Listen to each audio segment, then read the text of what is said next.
What's up? Josh Cuevas with Crimson Drive, driven by NASCAR. This is what being a NASCAR fan is all about. Singular history and tradition.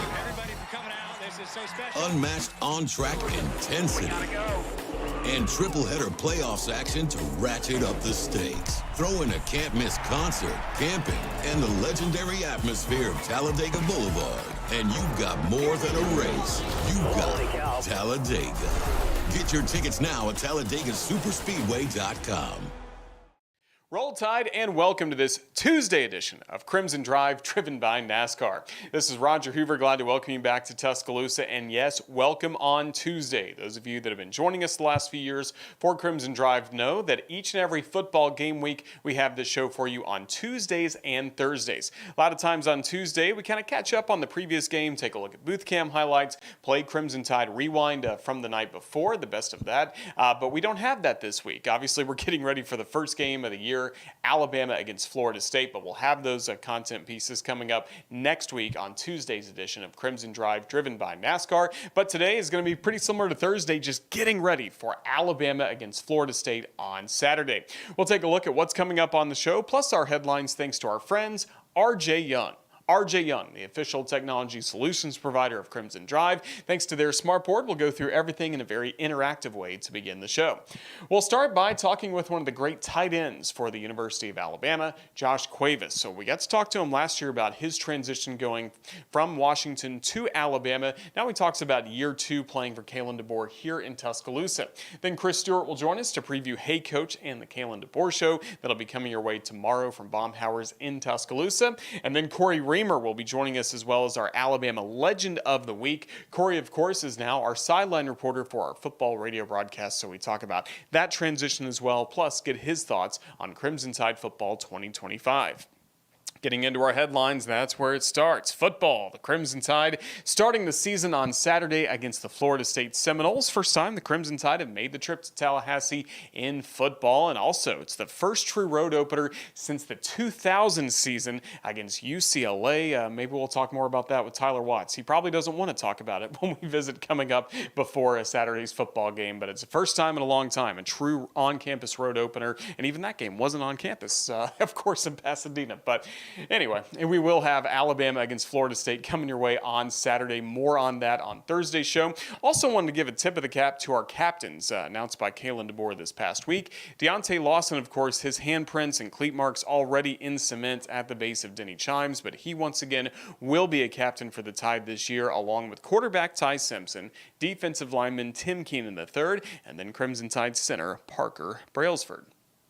Crimson Tide soccer team continue a hot start to the season. Last week, impressive victories against Michigan on Thursday at home here in Tuscaloosa, and then a win against Samford as well on the road in Birmingham this past Sunday. Goal in that match for Gianna Paul. She now leads the Crimson Tide 3 goals already this season. Hope to keep it rolling coming up on Friday night. Alabama will be home against Mercer coming up at 7 p.m. That'll be Big Al's Kids Club night. Make sure you make your way down to the Alabama Soccer Stadium for all the fun on Friday night. And if you're not going there, I hope you're going to Foster Auditorium, because that's where Alabama volleyball will start its season, as the Crimson Tide all weekend long will be hosting the Crimson Tide Invitational. Best of luck to Rashinda Reed and the Crimson Tide starting the season. Also, women's basketball, they have announced their full non-conference schedule released. Most matchups at home in Tuscaloosa, so make sure you grab your season tickets. You're going to get so many games, especially in non-conference play. The only trip Alabama women's basketball will have in November or December, the week of Thanksgiving, going to Baja Mara, that outstanding resort in the Bahamas, for that tournament. But otherwise, it's Alabama at home at Coleman Coliseum. Tickets available at RollTide.com.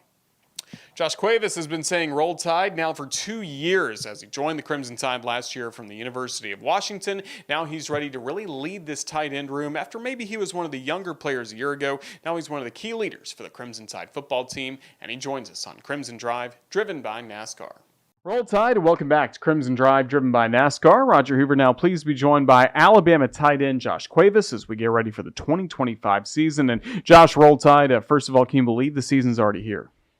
Roll Tide, good to be back. And honestly, no. I remember going into the training room, we have a clock, and it said 300 and something days, and then all of a sudden now it says 40 something days, and time flew by so fast. Flew by so fast. How'd you use this summer and the spring really as well to get better, get ready for this year?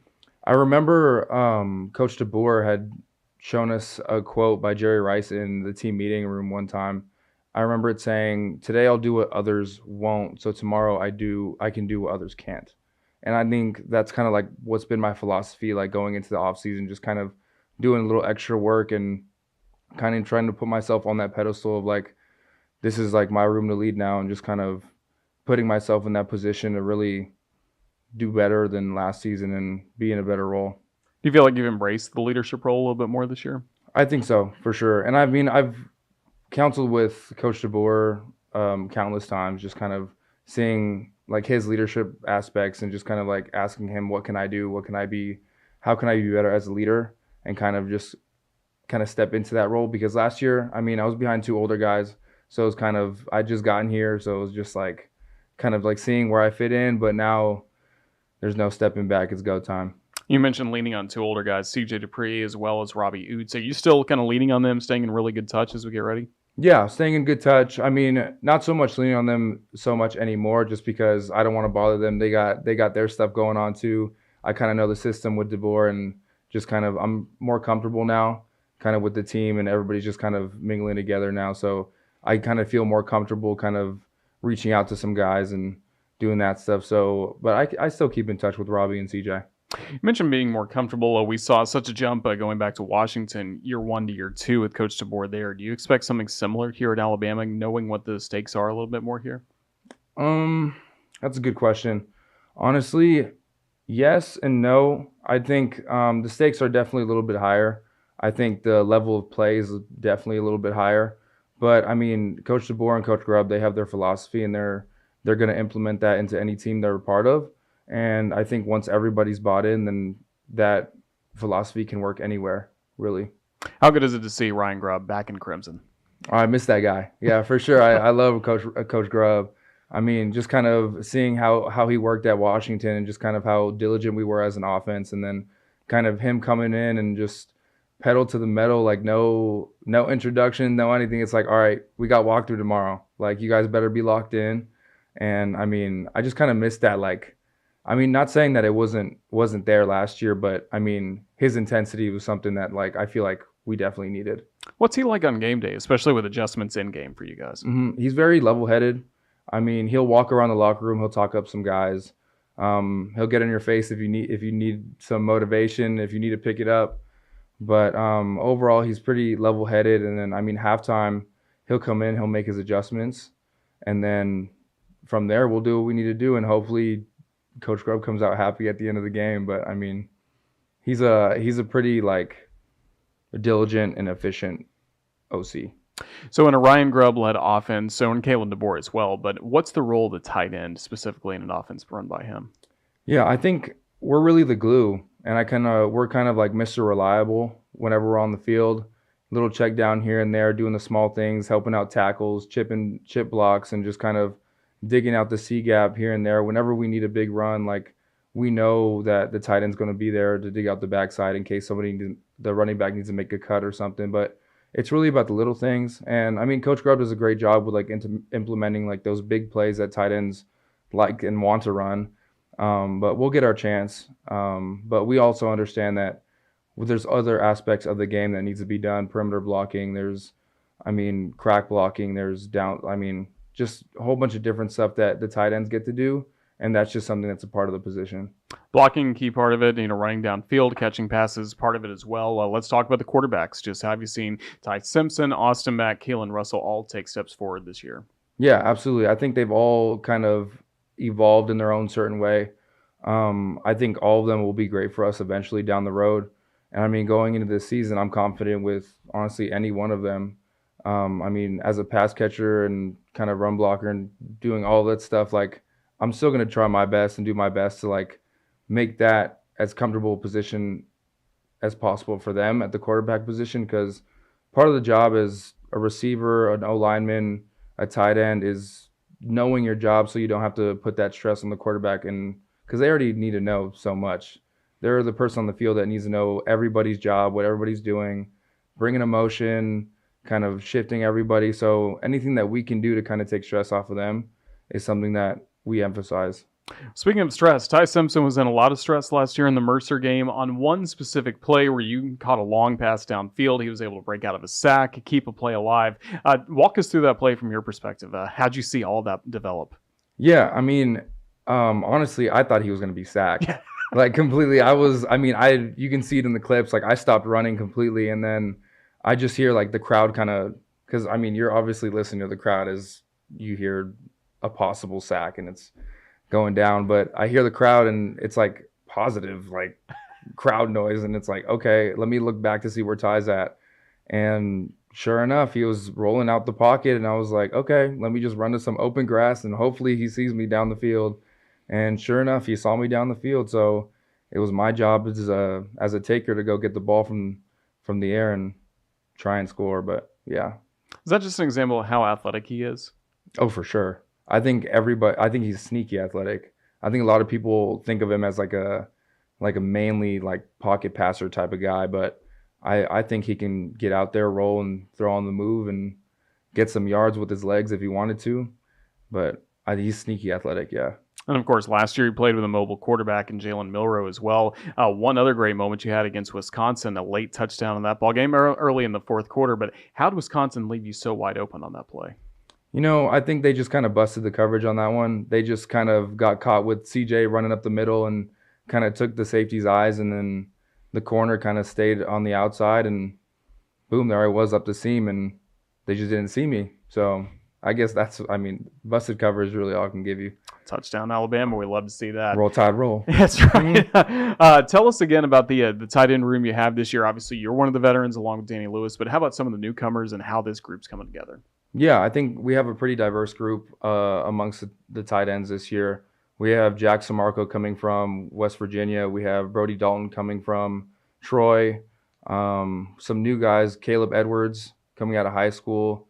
There's a lot. I think there's 11 of us now, and we're all kind of getting into it. But I think our roles are gonna vary a lot based on just kind of like what we can do individually, and just kind of like seeing Coach Ellis's analysis on just kind of the best plays for us. And as players, we kind of trust that the coaches are going to put us in a position to where we're going to succeed.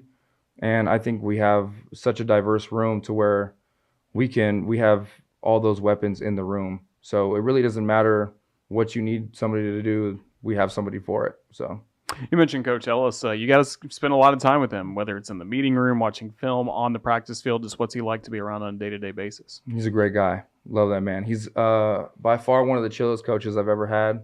And I've been thankful enough to kind of get some chill coaches my entire college career. But Coach Ellis, just a great guy. He'll reach out to you if you need anything. You can always go to him if you ever need to like confide in him or something, but he's always there when you need him. Love him, love his family. Just a great group of people to be around. And of course, for you, a big milestone this past year in May, you graduated from the University of Alabama. How meaningful was that? Oh, absolutely meaningful. Just kind of walking across that stage for my family and just kind of being like trying to take in the moment. Really, I sat front row right in front of the stage. Everybody was talking. I got to see all the doctorates and stuff go by. Sorry, I'm losing my voice again. But it was really meaningful. Just that was kind of like a milestone for me, just kind of like getting my degree. And then anything after that would be kind of extra. So it was really meaningful. Yeah, and that's still just over a year removed from transferring from one school to the next. And people may not realize how the transfer portal, yes, your eligibility, you can kind of slide some things over pretty quickly, but it's a little tougher in the classroom to have everything match up school to school, right? Yeah, absolutely. I planned on staying at Cal Poly San Luis Obispo for years up until I ended up having that season. And I had some talks in my ears, and I was just kind of getting going.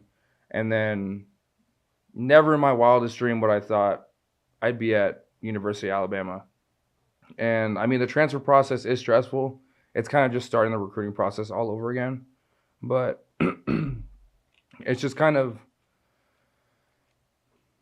it's almost like a guessing game of how many credits you're going to get and how far set back. Because, they're not going to take every credit you got. So it's almost like a guessing game of like what classes I'm going to need to take, and just kind of getting with the academic advisors, just kind of seeing, yeah, am I going to be a sophomore this year or am I going to be a junior this year? Like you never know. And I mean, thankfully all my credits kind of like backed me up a little bit and just kind of during the transfer process twice. So now you're a college graduate. Now you're gearing up for this season with Crimson Tide football team. Just what do you feel like this offense is capable of? What do you hope fans see game to game from this group? I think we're going to be a really aggressive and explosive offense. I think we have a very extensive playbook, and I think Coach Grubb as a play caller is very aggressive when in any down, honestly. And I think it's going to be a lot of fun. And I mean, it's just going to be super fun to watch. Like Ty go to work to see. It's going to be fun to see Germ go to work, Ryan go to work, Jam go to work, and I mean, just the amount of opportunities that these talented players are going to get within this offense. It's going to be a wild ride. And we talked a lot about the passing attack, but how about the running attack Alabama's going to have this year? Yeah, I mean, I think we had like the number one O line coming back, I guess projected. But this running game is going to be solid. I think we have solid running backs. We have great depth within the O-line room as well as the tight end room. And I think up front we're really reliable. And I mean, Ty has great like decision-making skills, and whether or not he needs to pull the ball or give it to somebody to run it down the middle or something, but we'll get yards when we need to get yards. It's going to be exciting to watch the Crimson Tide offense this year with Josh Cuevas at tight end and being very involved in the running game, passing attack. He gets to really do it all for this Crimson Tide team. So, Josh, thank you for your time you've given us today. Best of luck. Roll Tide. Thanks for having me back. Appreciate it. This is what being a NASCAR fan is all about. Singular history and tradition, and triple-header playoffs action to ratchet up the stakes. Get your tickets now at TalladegaSuperspeedway.com. Best of luck to Josh Cuevas this season, leading the Crimson Tide tight end room. Leading our broadcast, of course, is Chris Stewart, the voice of the Crimson Tide. And coming up tomorrow, he'll get to sit down in person with Kalen DeBoer for really the second time. We could say this August. Obviously, we've had the Kalen DeBoer television show, but now it's time for Hey Coach and the Kalen DeBoer radio show. 6 p.m. It'll start at Baumhower's Victory Grill in Tuscaloosa. Each and every Tuesday on Crimson Drive, driven by NASCAR, Chris joins us to preview not only Hey Coach, but also get his thoughts on Alabama football as we get set for Florida State. Roll Tide and welcome back to Crimson Drive, driven by NASCAR. This is Roger Hoover. Now please be joined by the voice of the Crimson Tide, Chris Stewart. Hey Coach has been back for a couple of weeks, but Chris, it really all begins this Wednesday night with Kalen DeBoer in attendance at Baumhower's, and then we're going to Tallahassee this week. Are you ready for Crimson Tide football? I am ready because just like you, I get asked about it every week. And have for months. So it's nice to actually have a game to get ready for, to discuss, and then something to evaluate, because we've seen practice, we've seen a scrimmage or two, but you don't know until you're lining up against somebody else. And I'm excited to see year number 2 of Alabama football under Kalen DeBoer. First of all, it's Alabama. We know who we are. We know what we've been historically. And also knowing what Kalen DeBoer has been historically. Year number 2 is usually very, very special for his programs. And now that everybody knows who the other is, we don't have to go around not only with names and numbers on the back of the jerseys, but hello, my name is tags are not needed on the front. It's better for everybody. And I'm excited to see what year number 2 under Coach DeBoer looks like. Of course, you've been around preseason practice, some of the scrimmages as well. Just what have you learned about this football team you feel like the most in the last few weeks? There's a comfort level, a confidence level that we didn't really see 12 months ago, which is natural. That's not in any way an indictment on last season. When you have change, especially historical change, monumental change, that does indeed take place. There was nobody that was going to make for a totally seamless transition. There's not another Nick Saban. But I think this went almost as smoothly as it could, given the fact that you had a coach come in from the West Coast who had not been, or from the West, who had not been to the Southeast to coach. as many players as had gone into the portal, and the way other schools legally were able to raid the roster, the way you have to adjust, even if you're a Freddie Roach, who's an Alabama alum, who's an assistant under the previous coach, who now is back on the new staff. There's terminology for those guys to learn. There's schemes to learn. There's any number of things that he has to adjust as well. And oh, by the way, those guys all have to learn it quick enough to teach it to the young men. Were there hiccups last year? Absolutely. Obviously there were.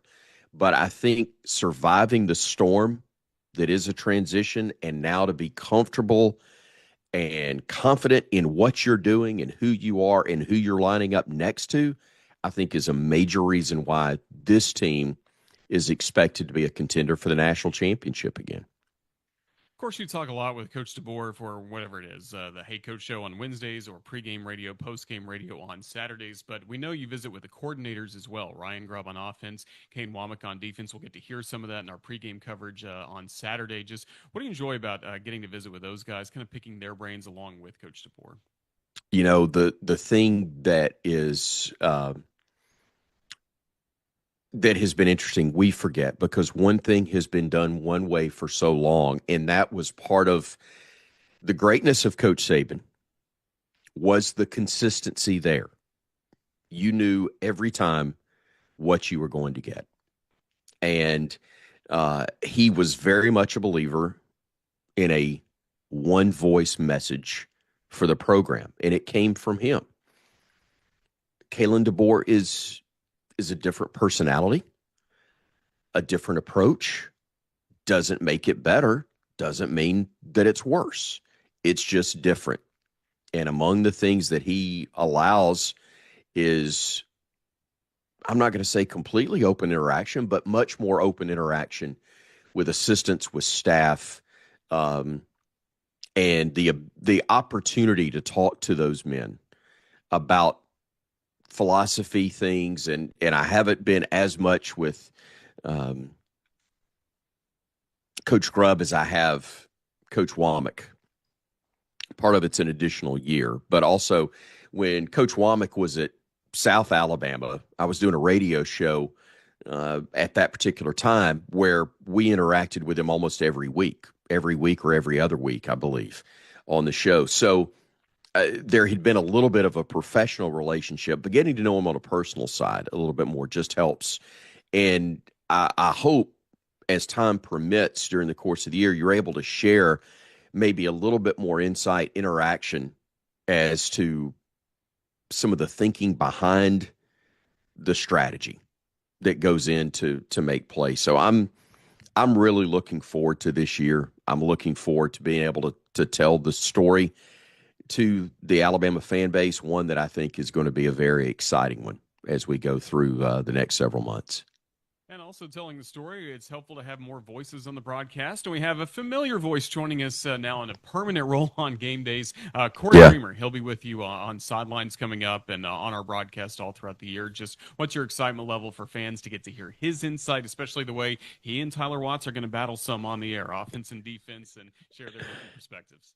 We have been so fortunate historically on the Crimson Tide Sports Network to have some phenomenal insight from field level and fun insight from field level. It all started with Jerry Duncan, the original sideline reporter, who was so great at just telling the story and with the emotion from an Alabama perspective. But then Tom Roberts, Barry Krause, we had a gap there for a few years where the guy wasn't very good, but he tried. That was me. We also, had Rashad Johnson, who we loved, and then last year having Damian Square. And if I left somebody out, I apologize. I think, do what now? Christian Miller for a year and a half. Christian Miller, I'm so sorry. Who was fantastic. Yeah. Exactly. You've done the job as well and done it well. But having a guy, just as Christian was, lining up, who has lined up on that sidelines, but also somebody we have personal familiarity with, and Cory and Tyler won't hesitate good naturedly to pick at each other. We're going to miss D Square. He was great, and wish him and all those guys that are friends of ours down in Livingston, part of Scott Cochran's staff. We wish him the very best and understand why he wanted to make that move professionally. But it's great to have Cory and a guy, again, we've been friends with for years and had the privilege of working with, and he'll be terrific in this role, and we're glad to have him there. We certainly are. Again, Hey Coach coming up on Wednesday night. Chris, just tell us about that show and the rest of the week that's coming up for you. Yeah, thankfully, because you do such a great job of helping so many ways and so many times. So you inform me that Patrick Murphy and a member of his staff, or a member of his roster, I should say, will be with us in that first half hour. And then Coach DeBoer will be making his first appearance of the season on the show, and he'll bring a player with him. And that's always a lot of fun interaction from the fans on site, but also through our social media pages. That's something that we want to remind you of. That's how you're going to get through, and you're able to say, "Hey, Coach," is through social media, and it just makes it more efficient, a little easier for everybody in the flow of the show. So we're excited about that. Look forward to having the fans be involved. But again, this year it moves to the social media piece of it, and we're excited about that, and hope you'll take part in Hey Coach and the Kalen DeBoer Show, which starts from Baumhauer's Victory Grill. That is the I can't remember if they call it. I guess that's the north location. We think of it as on campus, Harper Lee Drive. If you're in the area, come see us, as that thing will get started at 6 o'clock on Wednesday night of game week. We're excited, Chris. Roll Tide. I look forward to seeing you at Hey Coach, and then, of course, at Doak Campbell Stadium on Saturday. It's all here. 2025 season about to begin. Can't wait. Thank you for your time. Roll Tide. Anytime, buddy. Thank you. Chris will be on play-by-play, Tyler Watts will be on color, and Cory Reamer this season will be on the sidelines. This is our Cook's Pest Control sideline reporter. Of course, Cory, we've had a lot of fun with him. Crimson Tide Rewind the last few years on Monday nights. Now he's with us, of course, on Saturdays as our sideline reporter. He'll join us as our Alabama Legend of the Week this week on Crimson Drive, driven by NASCAR. Now, pleased to be joined by my former co-host of Crimson Tide Rewind. He's got an upgrade now. He's our Cook's Pest Control sideline reporter for each and every Alabama football game, Cory Reamer. Cory, welcome to the broadcast crew on game day officially. Roll Tide, how are you excited for this season to begin? Yeah, Roll Tide, man. I'm looking forward to it. Gonna miss you on our Monday nights, and ran into a few of our highlighter crews the other day, and gonna miss everybody that was a part of that show. But excited about this new venture, man. This is gonna be fun. We got pretty excited about this season, so it should be a good year to get a front row seat of this team. Yeah, we're excited to see what year two of the Kalen DeBoer era is going to look like just as you get ready for Saturday and getting ready for this season. What do you feel like you've learned about this group? I think, the biggest thing that I've kind of taken away going to practice, being around the team, talking to the coaches, it seems like it's very similar to what, Coach Saban going from his first year to his second year, inheriting a roster, the timing that they come in to the team. You're trying to, obviously meet the team, get familiar with the locker room, who you have, what your roster looks like, and then implementing an entire new system. And, there's plenty of buy-in, I think, when you have change at coach. But there's obviously some people who maybe just didn't sign up for Kalen DeBoer, and same thing with Coach Saban. I think there was some pushback on the changes that were made by him at that time, just from what was expected, a whole new system that you've got to learn. And there's plenty of people who do buy in, but as everybody knows, if your entire locker room and your team if you've got certain guys that are not fully bought in or just kind of on the fence, one foot in, 1 foot out, it can kind of create a little bit different dynamic from a team standpoint, especially in that locker room. And so now we've got the sophomore season. Had plenty of, if you've had an opportunity to leave, people that wanted to have left. You've got a full year of recruiting under your belt. Everybody is more familiar with what the system looks like, the lingo, what you're trying to accomplish, some concepts. And so I'm excited about what this team can do. And it sounds like, and being there last week and watching and practice, we're getting close to the end of camp, and you go down there at practice and coaches are still, getting after players. But what I noticed was you saw a ton of players that are stepping up and kind of being the leaders. You're getting some leadership from this team, not necessarily just from the coaches. The players are out there kind of setting that standard of what you should be doing. And I think a lot of them were disappointed with what last year looked like compared to the success they've had, up until then. So I'm pretty pumped. I think there's a lot of excitement around who's going to be taking over at certain positions. This defense brings back a ton of experience and a lot of playmakers, some guys that were young and are now more veteran guys. And on the offensive side of the ball, you've kind of shored up the quarterback position early in camp, which I think is a good sign.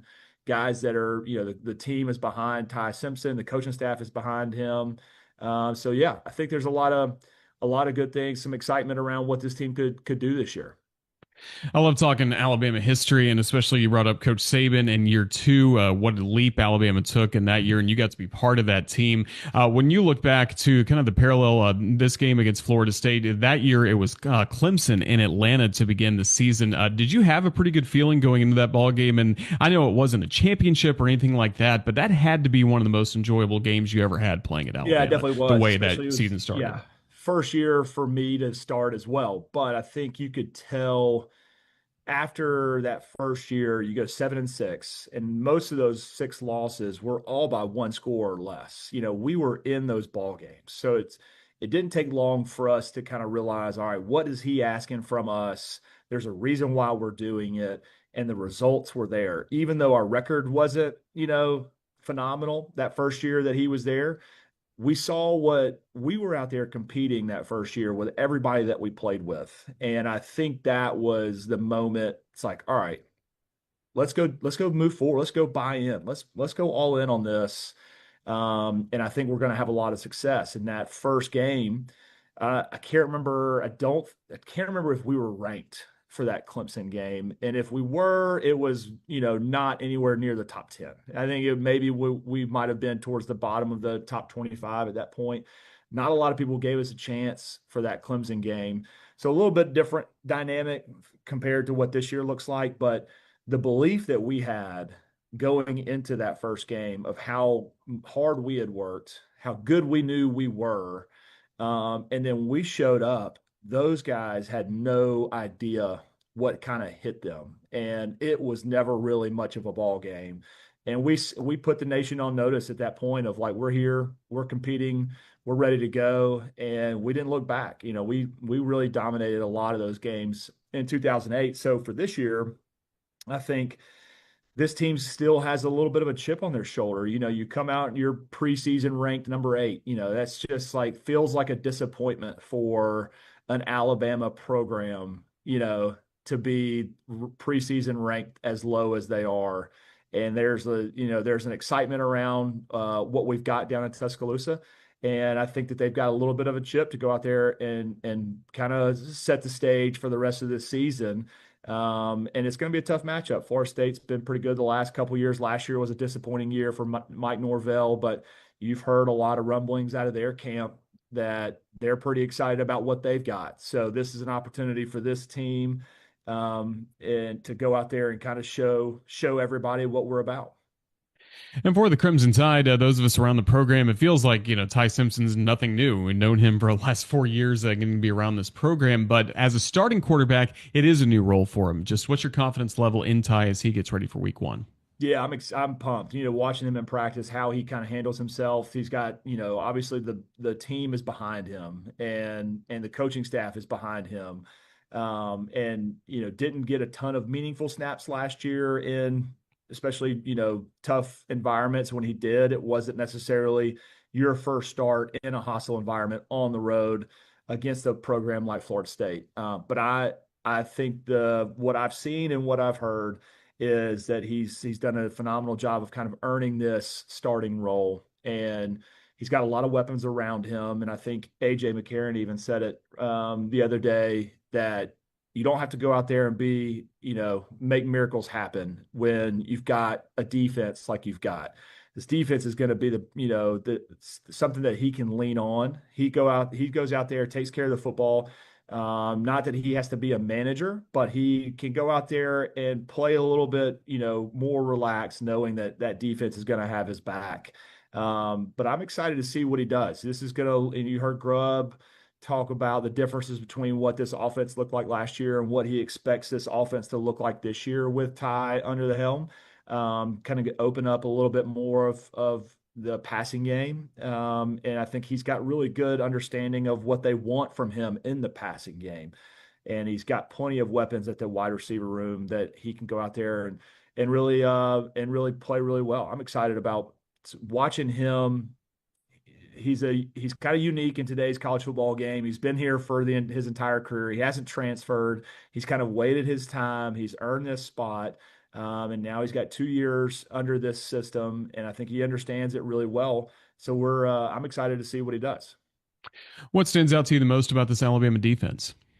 Well, I think the front seven is going to be just a really difficult matchup for most teams that we go out there and play with. LT Overton, Tim Keenan, and then you get into the linebacker room, Quay Russaw, Justin Jefferson. There's a lot of guys who have been contributors for the defense in the past that I think are going to have a more prominent role, for this season. But Deontay Lawson hopefully is fully healthy, guy that's going to be out there, the leader of this defense. But every position group, it seems like it's one of the better groups that we've had overall from every position. And I'm really excited to see what this secondary can do. You've got a number of guys, Keon Sabb, Bray Hubbard, and you've even got, a couple younger guys, Xavier Brown's going to be back. You've got, Damani Jackson, but you've also got Dijon Lee, who's making waves in practice, in camp. I mean, he's earning his way as a freshman, as a potential starter. And when you've got 3 cornerbacks that you can go out there and compete with, and those 3 guys can be on the field at the same time, it's going to be really tough for offenses to find mismatches. And so I think we're going to be able to pin our ears back. Getting pressure on quarterback was not something that we did extremely well last year, but I think we did force the ball out of quarterback's hands a lot early last year, which led to a ton of turnovers. And I think that's Kane Womack's MO as a defensive coordinator, is to create turnovers. And we did that last year. Now I think we've got a group that can continue to do that. Hopefully we can get to the quarterback a little bit earlier and put a lot of pressure on those guys and continue and have those same types of turnovers, because turnovers in this game in every single week can really flip momentum for any game.